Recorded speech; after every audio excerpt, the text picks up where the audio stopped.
Marvel. We all know that name, right? It's one of the biggest franchises in Hollywood and a box office juggernaut. People would buy tickets to watch these movies even though some of them aren't that good. There is a reason why these movies made money.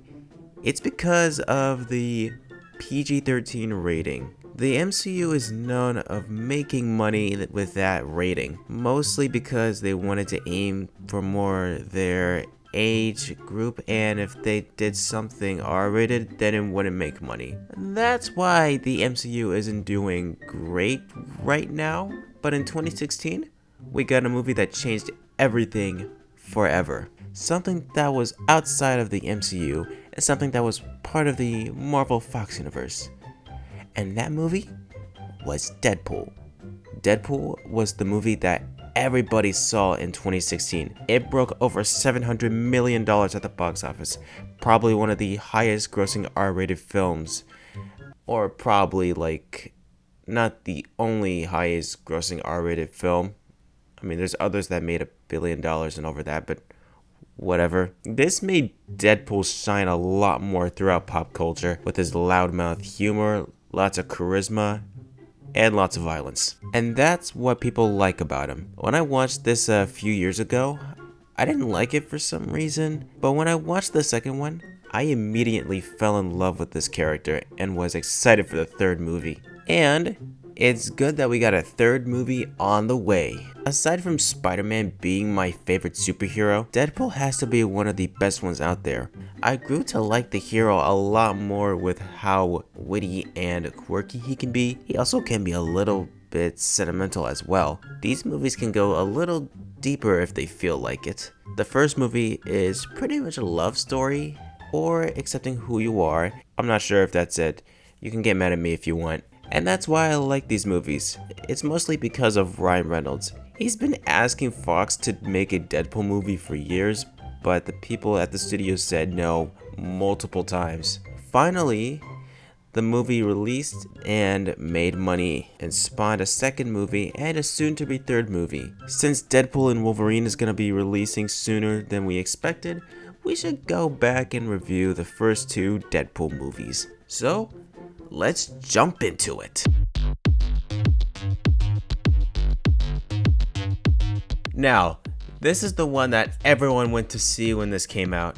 It got rave reviews from critics and fans around the world. Everyone loved this movie. So Deadpool, it's a superhero movie, stars sweetheart Ryan Reynolds. He got diagnosed with cancer, so now he wants to cure his cancer, but it goes wrong horribly. So now he wants to fix that butterface of his, but he realizes it's a fake. So then he kills Francis. And yeah, that's basically the entire plot of this freaking movie. You know what? The film's narrative is actually very good. I really like the humor with breaking the fourth wall and action-packed sequences. It just makes it awesome. I like the plot. It's very straightforward and it's not confusing at all. It's really memorable as well. There's a lot of moments that might stick with you in the long run, like the highway gunfight and the climax. The back and forth backstory with Wade is pretty good as well. You know, as we go through the story, we get to see what his life was really like before he became a mutant. The comedy in this movie is just really funny. The jokes land very well because of how self-aware they are and just make you laugh out loud. It even made me laugh out loud. The action is really good as well. It gets heart pumping with sword fights, gunfights, with blood and gore. I don't know why I'm saying that's good. It's just a lot of fun to watch. It's also well choreographed as well. They did a good job with that. You know, I love Wade's character a lot as well. He's funny. He's also a deep person. I do like his fourth wall breaking. It's also very hilarious and entertaining, so you won't get bored every few minutes. But I do like the message it's trying to tell you. The message of this movie is that you have to fight for love and never let go of it. And I forgot to tell you that Wade is a deep person. I think some video told me that in the comics, he does the fourth wall breaking just to help with his depression.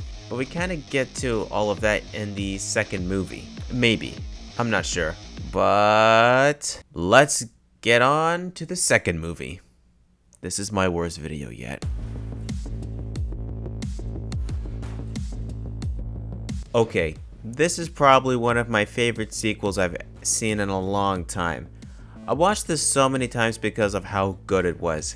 I pretty much remember the movie so well, so I'll tell you guys the plot of this movie. You know, this movie follows Wade Wilson.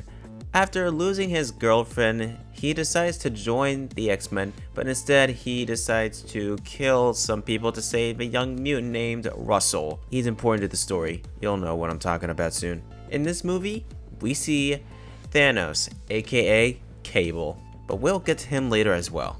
In order to save Russell, Deadpool forms his team called the X-Force. We all know how that turned out, right? And throughout the movie, he learns the importance of family and sacrifice. And yeah, that's basically the entire plot. This is the one that I like the most because of the message it was trying to tell you. It tells you that family is important and should never be taken for granted. The movie is pretty deep as well, with a serious tone and comedic tone that is very well balanced.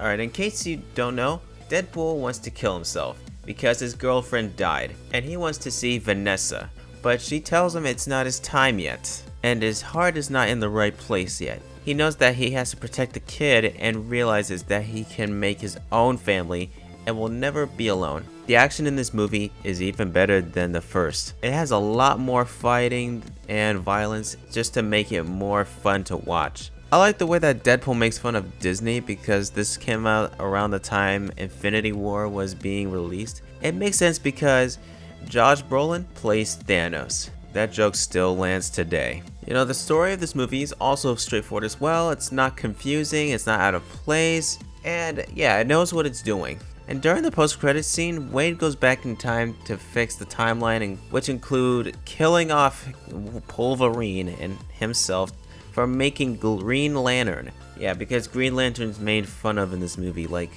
a lot. I think that's all I've got for this movie. The action is just as good as the first movie, the character development is nice, and the comedy lands as well. Yeah, I think that's pretty much all I've got. Now that that's over, let's get on with the conclusion of the video. I'm gonna tell you this, I really like these movies a lot. They're memorable, action-packed, and very heartwarming to sit through. That's why I've watched these movies so many times. The comedy is really good while it balances a serious tone along with it.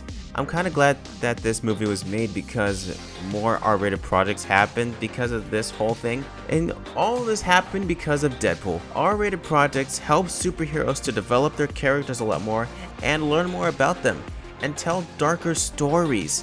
And the blood and gore gets your adrenaline pumping up, which makes the action scenes a lot more exciting to watch. And that's why I love Deadpool. This guy is quirky and funny, and I cannot wait to see Deadpool and Wolverine in like 1 week. Please end my suffering. Well, I'm done. If you want to see me like review more stuff or see me react to the Sonic 3 trailer, be sure to subscribe if you're new. Anyways, I'm done. Bye.